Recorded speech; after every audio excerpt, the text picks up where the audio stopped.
Guys, welcome to Samarth Classes. Start करते हैं हमारा आज का वीडियो। एक्सरसाइज 8.2 हम लोग कर रहे हैं और इसका क्वेश्चन नंबर 1 तो जो था हमने वो पिछले वीडियो में कर लिया था। ठीक है, आज हम कर रहे हैं क्वेश्चन नंबर 2। क्वेश्चन नंबर 2 का फर्स्ट है आपका 2 tan 30 degree upon 1 + tan square 30 degree. tan 30 की वैल्यू आपको पता होनी चाहिए, दैट इज़ 1/√3। तो ये हमने लिख लिया 2 1/√3। फिर आपका 1 + tan स्क्वायर 30 डिग्री है, तो tan की वैल्यू वापस वही आपका 1/√3, लेकिन इसका क्या करना है, हमें स्क्वायर करना है। आगे बढ़ते हैं हम लोग। ये तो क्या हो गया आपका 2/√3 अपॉन आपका 1 + 1 का स्क्वायर करेंगे तो क्या हो जाएगा 1, और √3 का स्क्वायर करोगे तो क्या होगा आपका रूट हट जाएगा। ठीक, अब इसको हम आगे लेके बढ़ते हैं तो हमारा क्या आएगा 2/√3 अपॉन ये आपका एलसीएम आ जाएगा 3, और इसके नीचे कुछ नहीं है, मतलब हमने 1 कंसीडर किया। ये बड़ी मामूली सी बात है जो आप सबको पता है कि क्या है। ठीक है, तो अब यहाँ पे क्या हो जाएगा आपका 1 से 3 को डिवाइड करोगे तो क्या हो जाएगा 3 + 1। अब यहाँ वैल्यू क्या आएगी आपकी 2/√3 अपॉन 4/3। रूल हमें पता है क्या होता है, फर्स्ट वैल्यू का मल्टीप्लाई होता है फोर्थ वैल्यू से और सेकंड वैल्यू का मल्टीप्लाई होता है किससे, थर्ड वैल्यू से। तो यहाँ भी यही हो जाएगा। क्या होगा आपका आगे देखिए 2 × तो क्या हो जाएगा 3 और अपॉन 4 × क्या हो जाएगा √3। ये क्या बनेगा आपका 6 और ये क्या बनेगा 4√3। अब आप चाहें तो आंसर यहाँ छोड़ सकते हैं, लेकिन मोस्टली मैथ्स का कंसेप्ट यही कहता है कि जितना आंसर को आप सॉल्व कर सको, जितना सोल्यूशन आप दे सकते हो आप दो। तो इसको हम अभी तक सॉल्व कर सकते हैं। कैसे करके, नीचे वाले नंबर को रैशनलाइज कर कर, यानी कि यहाँ जो नंबर है बिल्कुल वही नंबर आप यहाँ लिख कर करोगे। तो ये क्या हो जाएगा आपका 6√3 और नीचे क्या हो जाएगा आपका 4 × 3 हो जाएगा। करेक्ट।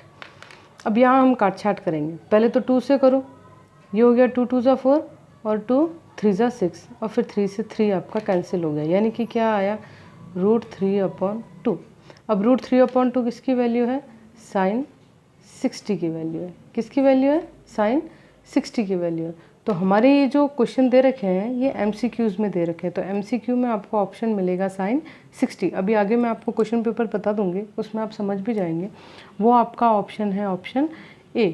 तो ये sin 60 जहाँ आएगा वो आपका सही आंसर होगा। ठीक, आते हैं नेक्स्ट क्वेश्चन पर। ये तो हो गया आपका फर्स्ट क्वेश्चन। बी क्वेश्चन क्या है आपका, बी क्वेश्चन है आपका 1 + tan स्क्वायर 45। बड़ा इजी क्वेश्चन है। कैसे, क्योंकि tan 45 की वैल्यू क्या होती है 1 होती है, अपॉन 1 + 1 का स्क्वायर। 1 - 1 का स्क्वायर क्या होगा 1 अपॉन 1 + 1 का स्क्वायर क्या होगा 1। ये तो कितना हो गया 0, ये कितना हो गया आपका 2। अब 2 से किसी आप इस नंबर को 0 को डिवाइड करोगे तो व्हाट यू विल गेट, 2 की टेबल में 0 को फाइंड आउट करना है, दैट्स मीन 0। तो ये क्या हो गया आपका आंसर हो गया। ये भी आपको MCQ में ऑप्शन मिल जाएगा, आपको सिर्फ MCQ में टिक करना है। But just for verification I am going with this, सिर्फ आपको पूरा सोल्यूशन देने के लिए। ठीक, सी क्या है इसका, क्वेश्चन नंबर 2 का ही जो थर्ड पार्ट है वो क्या है आपका sin 2a = 2 sin a। ये सिचुएशन कब होगी आपको ये बताना है कि a की वैल्यू क्या हो कि ये सिचुएशन आपकी सही हो, यानी कि sin 2a = 2 sin a हो। ये सिचुएशन कब होगी, यानी कि a की वैल्यू हमें फाइंड आउट करनी है। तो हमें पता है कि a की वैल्यू सिर्फ क्या हो सकती है 0 हो सकती है। देखो a की वैल्यू अगर आपकी 0 डिग्री है तो ही ये पॉसिबल है। कैसे है वो अभी हम देख लेते हैं। ये तो क्या हो गया आपका, अब सपोज कीजिए आपका 2 0 से मल्टीप्लाई होगा तो क्या हो जाएगा 0 हो जाएगा। ठीक है, और यहाँ आपका देखिए यहाँ पे भी सेम कंडीशन है 2 sin 0, तो यहाँ पे भी मल्टीप्लाई हो जाएगा तो आपका क्या हो जाएगा 0 हो जाएगा, यानी कि दोनों तरफ आपकी क्या हो जाएगी सेम कंडीशन हो जाएगी। तो सिर्फ इसी सिचुएशन में क्या है आपका ये पॉसिबल है, कब, जब a की वैल्यू क्या हो 0 हो। क्लियर, बाकी किसी भी वैल्यू में ये पॉसिबल नहीं है। अगर मान लो a की वैल्यू 30 होती है तो हमारी सिचुएशन चेंज हो जाएगी। कैसे हो जाएगी sin 2a, यानी कि अगर मान लो मैं कर लेती हूँ 30, तो अब साइन 2a का मतलब वो क्या हो गया 60 हो गया, ठीक है। और यहाँ पे 2 साइन अगर 30 होता है तो इसका मतलब ये क्या हो गया, इस तरह से आ जाएगा। साइन 30 की वैल्यू क्या है 1/2 है, तो यहाँ तो ये क्या हो जाएंगे, कैंसिल आउट हो जाएंगे, यानी कि 1 रह जाएगा और यहाँ क्या रह जाएगा आपका 3/2। तो ये पॉसिबल नहीं हो पाएगा। तो इस सिचुएशन में हमारा आंसर क्या होगा, सिर्फ 0 के साथ ही ये कंडीशन पॉसिबल है, अदरवाइज़ ये कंडीशन पॉसिबल आपकी नहीं है, ठीक। नेक्स्ट क्वेश्चन की तरफ चलते हैं हम लोग। नेक्स्ट क्वेश्चन क्या है आपका, इसी का क्वेश्चन नंबर 2 का ही हम नेक्स्ट पार्ट कर रहे हैं, जो है आपका 2 tan 30 degree upon 1 minus tan square 30, यानी कि आपको वैल्यू किसकी पुट करनी है, tan 30 की वैल्यू आपको पुट करनी है। tan 30 की वैल्यू क्या है, अगेन वही आपका 1/√3 अपॉन 1 माइनस 1/√3 का क्या स्क्वायर, ठीक।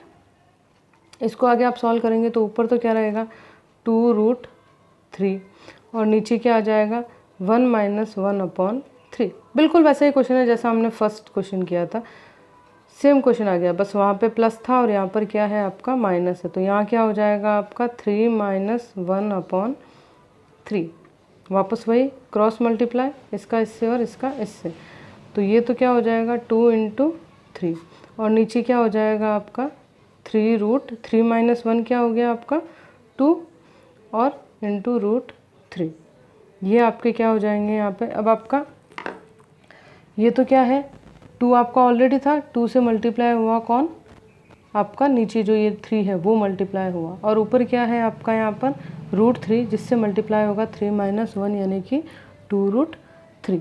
यहाँ पे आपका 2 से 2 क्या हो गया कैंसिल, पीछे क्या बचा आपका 3/√3। जैसा मैंने आपसे कहा कि रैशनलाइज करेंगे, इसको भी हम करेंगे क्या रैशनलाइज। तो ऊपर तो क्या हो जाएगा 3√3 और नीचे क्या आ जाएगा सिर्फ 3 से 3 कैंसिल हो गया, पीछे आपका क्या बचा √3। ये आपको ऑप्शन में मिल जाएगा कि √3 की वैल्यू क्या है या √3 इसका आंसर है, ये आपको MCQs में मिल जाएगा, ठीक। आगे बढ़ते हैं हम लोग क्वेश्चन नंबर 3 की तरफ। क्वेश्चन नंबर 3 क्या कहता है, अगर tan a plus B is equal to क्या है आपका √3 और tan a minus B is equal to क्या है आपका 1/√3, ये इसने a प्लस बी और a माइनस बी की कंडीशन दे दी। अगर ऐसा है तो, और 0 डिग्री क्या है a प्लस बी से छोटा है, ठीक है। आपका a प्लस बी जो है, एक तरह से आप ये समझो कि a प्लस बी जो होगा वो क्या होगा 0 से तो बड़ा होगा और 90 से छोटा या इक्वल हो सकता है, ठीक है। इस साइन का मतलब क्या है आपका कि यहाँ जो नंबर है वो छोटा या इक्वल है किससे, इस नंबर से। इसका मतलब ये है आपका, तो a प्लस बी क्या है 0 से तो बड़ा है लेकिन 90 से या तो छोटा है या फिर उसके इक्वल है, कुछ इस तरह की कंडीशन है ना, लेस एंड इक्वल दैन। और क्या कंडीशन दे रखी है, a की वैल्यू जो है वो क्या है आपके b से बड़ी है, ये आपको क्वेश्चन कह रहा है। इस क्वेश्चन को आपको सॉल्व करना है। अब देखिए tan, बढ़ते हैं क्वेश्चन की तरफ, tan a plus B is equal to इसने क्या दे रखा है √3 दे रखा है। अब बताओ √3 किसकी वैल्यू है tan में, तो हमें पता है किसकी वैल्यू है 60 की वैल्यू है। इसका मतलब a plus B is equal to क्या हो गया आपका 60 हो गया, क्योंकि √3 को हम क्या लिख सकते हैं, ऐसे लिख सकते हैं tan 60 डिग्री लिख सकते हैं ना। तो tan से tan आपका कैंसिल हो गया, a plus B is equal to क्या आ गया 60 आ गया, ठीक। सेम मैनर में tan a माइनस बी की बात करो और वैल्यू क्या दे रहा है, ये 1/√3 दे रहा है, तो इसको भी मैं क्या लिख सकती हूँ tan 30 डिग्री लिख सकती हूँ। tan से tan आपका कैंसिल हो गया, तो a माइनस बी क्या आ गया आपका 30 डिग्री आ गया, करेक्ट। अब ये आपकी फर्स्ट इक्वेशन, ये आपके सेकंड इक्वेशन। अब हम क्या करेंगे, इन दोनों को ऐड कर देंगे। इनको ऐड करोगे तो क्या आएगा आपका a प्लस बी प्लस ये a प्लस बी, और अब इसको यानी कि a minus B is equal to ये दोनों ऐड होंगे यानी कि 60 प्लस 30, तो ये तो क्या हो गया आपका b से b कैंसिल हो गया यानी कि 2a इजिकल टू 90 डिग्री। तो a की वैल्यू क्या आ गई आपकी 90/2 यानी कि 45। अब क्योंकि a plus B is equal to क्या था 60 डिग्री था, a की वैल्यू क्या आई 45, plus B is equal to 60 degree. That's mean B is equal to what 60 minus 45, यानी कि बी की वैल्यू क्या आ गई 15 डिग्री। तो आपका आंसर क्या है, ए इज इक्वल टू तो क्या आ गया 45 डिग्री और बी इज इक्वल टू क्या आ गया 15 डिग्री। ठीक गाइस, आई होप आपको क्वेश्चन समझ में आए होंगे। आपकी एक्सरसाइज 8.2 यहाँ कंप्लीट हो रही है। ये आपका थर्ड क्वेश्चन था। फोर्थ क्वेश्चन आपको अब आगे के जो स्टेप है उसमें मैं करवाती हूँ। ठीक है गाइस, तो देखो आप प्यारे बच्चों, एक्सरसाइज 8.2 का फर्स्ट, सेकंड और थर्ड क्वेश्चन हमारा हो चुका है। फर्स्ट क्वेश्चन हमने पिछले वीडियो में कर लिया था, सेकंड और थर्ड हमारा अब भी हो चुका है। अब देखिए फोर्थ क्वेश्चन क्या है। तो फोर्थ क्वेश्चन बहुत ही इजी है, आपका स्टेटमेंट बेस्ड क्वेश्चन है। तो आपका पहला क्वेश्चन फोर्थ में क्या है कि sine A plus B is equal to sine A plus sine B, is it true और false? It is false. Why it is false? Because हम देखते हैं कि अगर हम मान लेते हैं ए की वैल्यू क्या है आपकी 30 और बी की वैल्यू क्या है आपकी 60, अगर हम इन दोनों को लेके चलते हैं तो जब आप साइन ए प्लस बी करेंगे तो वो तो क्या हो जाएगा साइन 90 हो जाएगा। क्यों? क्योंकि ये दोनों कितने होते हैं 90 होते हैं। और इक्वल साइड में जहाँ साइन आपका 30 डिग्री प्लस साइन 60 डिग्री होगा वहाँ क्या होगी आपकी वैल्यू पुट की जाएगी। ये आपकी वैल्यू पुट करोगे तो सामने दिख रहा है इसकी वैल्यू तो क्या है 1 और इसकी वैल्यू क्या आ जाएगी आपका एलसीएम ये आकर इस तरह से। तो हमें सामने दिख रहा है कि ये स्टेटमेंट क्या है आपका फॉल्स है। ठीक, आगे देखिए नेक्स्ट क्वेश्चन क्या कहता है आपका, the value of sine theta increases as theta increases. क्या इनकी वैल्यू साथ साथ बढ़ती रहती है? तो बिल्कुल बढ़ती रहती है। देखिए साइन 0 की वैल्यू क्या होती है आपकी 0 होती है। साइन 30 की वैल्यू क्या होती है 1/2 होती है। साइन 45 की वैल्यू क्या होती है तो 1/√2 होती है ना। फिर साइन 60 की √3/2 और फिर साइन 90 की 1। तो ये क्या हो रही है थीटा आपका इंक्रीज होता जा रहा है। तो फर्स्ट तो आपका फॉल्स था, सेकंड आपका क्या हो गया ट्रू हो गया। थर्ड देखिए क्या कह रहा है, the value of cos theta increases as theta increases, is it true और फॉल्स? इट इज़ फॉल्स, क्योंकि कॉस में बिल्कुल उल्टा हो जाता है। 0 की वैल्यू क्या होती है 1, फिर 30 की वैल्यू क्या होती है √3/2, फिर 45 की वैल्यू क्या होती है आपकी 1/√2, फिर 60 की वैल्यू क्या होती है 1/2 और फिर लास्ट में आपका क्या आता है 0 आता है। साइन थीटा में तो क्या होती है इंक्रीज होती है और कॉस थीटा में क्या होती है आपकी डिक्रीज होती है। साइन थीटा में जैसे थीटा इंक्रीज होगा साइन थीटा की वैल्यू भी क्या होगी बढ़ती जाएगी। कॉस थीटा में जैसे जैसे थीटा इंक्रीज होगा आपकी वैल्यू क्या होती जाएगी डिक्रीज होती जाएगी, यानी कि कम होती जाएगी। ठीक, ये आप टेबल देख के भी पता लगा सकते हो। ये कोई आपका वो वैसा वाला रॉकेट साइंस नहीं है। ये देखो ये आपकी टेबल है तो आपको पता चल सकता है। टेबल आपको ध्यान में रखनी ही है क्योंकि ये सारे क्वेश्चन आपके टेबल के बेस पे ही होंगे। अब आगे हम देखें फोर्थ आपका कि sine theta is equal to cos theta for all the value of theta. No, it's not equal. हमने देखा है कि बिल्कुल एक तरह से रिवर्स चलता है, यानी कि उल्टी चल रही है। जो साइन 0 की वैल्यू है वो कॉस 90 की वैल्यू है, जो साइन 90 की वैल्यू है वो आपके कॉस 0 की वैल्यू है। तो ये भी क्या है आपका सही नहीं है। उसके बाद लास्ट स्टेटमेंट क्या है, cot A is not defined for A is equal to 0, it is true. कैसे है ये ट्रू? तो देखो ये क्या कह रहा है, cot A not defined. Not defined यानी कि जिसको हम बता ना सकें। क्या 0 की ए की वैल्यू अगर 0 हो तो क्या ऐसा ही होगा? तो बिल्कुल ऐसा ही होगा। देखो कॉट इज इक्वल टू क्या है हमारा कॉस अपॉन साइन है। ठीक है, अब कॉस क्योंकि ये 0 डिग्री का पूछ रहा है तो कॉस 0 डिग्री की वैल्यू क्या है बताओ?